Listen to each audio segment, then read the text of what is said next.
வணக்கம். Welcome to garden and health. அகத்தின் அழகு முகத்தில் தெரியும்னு சொல்லுவாங்க. அந்த முகத்துக்கு அழகு கொடுக்கறதே நம்மளோட தலைமுடி தான். தலைமுடியோட ஆரோக்கியத்தை வச்சே நம்ம எந்த அளவுக்கு ஆரோக்கியமாக இருக்கோம்னு தெரிஞ்சுக்கலாங்க.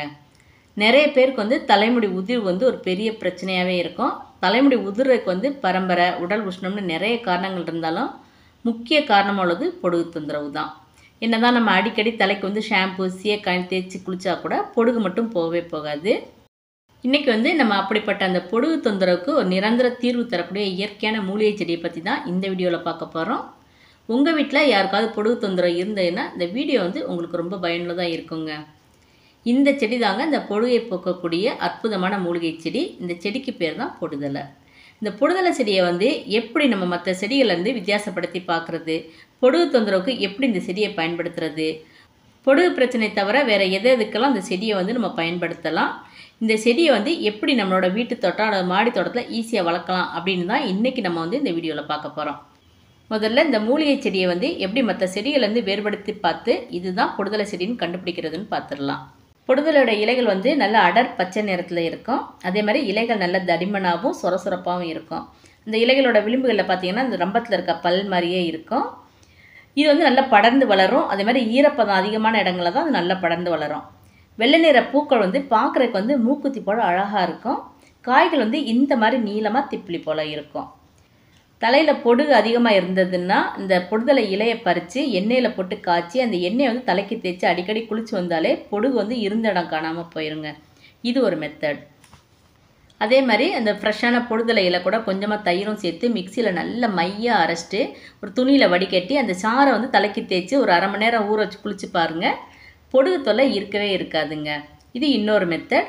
இப்போ கடைகள்லாம் பார்த்தீங்கன்னா பொடுதலை எண்ணெயினே கிடைக்கிது. நீங்கள் அந்த எண்ணெயை வாங்கி கூட பொடுகுக்கு பயன்படுத்தலாம். நம்ம இந்த பொடுதலை இலையை வச்சு எப்படி பொடுதலை எண்ணெய் தயார் பண்ணுறதுன்னு நம்ம அடுத்த வீடியோவில் விரிவாக பார்த்துடலாங்க. இப்போ நம்ம இந்த செடியை வேறு எதுக்கெல்லாம் பயன்படுத்தலாம்னு பார்த்துடலாம். பொடுதலையோட இலை, காய், வேர் எல்லாத்துலேயுமே மருத்துவ குணம் அதிகமாக இருக்குங்க. மூல நோய் உள்ளவங்களுக்கு அருமருந்து இந்த பொடுதலை. சர்க்கரை நோய் உள்ளவங்களுக்கு இந்த ரத்தத்தில் சர்க்கரையோட அளவு கட்டுக்குள்ளே வச்சுக்கிறதுக்கு இது ரொம்பவே உதவும். அதே மாதிரி அக்கி, சிறு கொப்பளங்கள்லாம் இருந்துச்சுன்னா அந்த இடத்துல இந்த இலையை அரைச்சி பத்து போட்டாலே இந்த எரிச்சலும் சரியாகும். அதே மாதிரி கொப்பளங்கள் உடைஞ்சி சீக்கிரமே ஆரத்துவங்கும். அப்புறம் பெண்களுக்கு கர்ப்பப்பை வலுப்படுறதுக்கு இந்த பொடுதலை கீரை ரொம்பவே நல்லதுங்க. அதே மாதிரி இந்த இலையை மை போல் அரைச்சி நெத்தியில் பத்து போட்டால் தலைவலி சீக்கிரமே குணமாகும்னு சொல்கிறாங்க. பெண்களுக்கு வெள்ளைப்படுதல் பிரச்சனைக்கு இந்த இலை ஒரு நல்ல தீர்வாக இருக்குங்க. இவ்வளோ மருத்துவ குணங்களை உள்ளடக்கிய இந்த மூலிகை செடியை எப்படி ஈஸியாக நம்ம வீட்டு தோட்டம் அல்லது மாடி தோட்டத்தில் வளர்க்கலான்னு பார்க்கலாம். செடியை நம்ம இந்த மாதிரி கட் பண்ணி வச்சாலே அது ரொம்ப ஈஸியாக வளரும். அதில் இருக்க விதைகள் வெடித்து அது மூலமாகவும் நிறைய பரவி வளரும். அதே மாதிரி அந்த கணுக்கள் ஒவ்வொரு கணுவுலையும் அது வேர் விட்டு வளரும். அதனால் நீங்கள் அந்த கணுக்களை மண்ணுக்குள்ளே புதைச்சி வச்சாலே போதும்.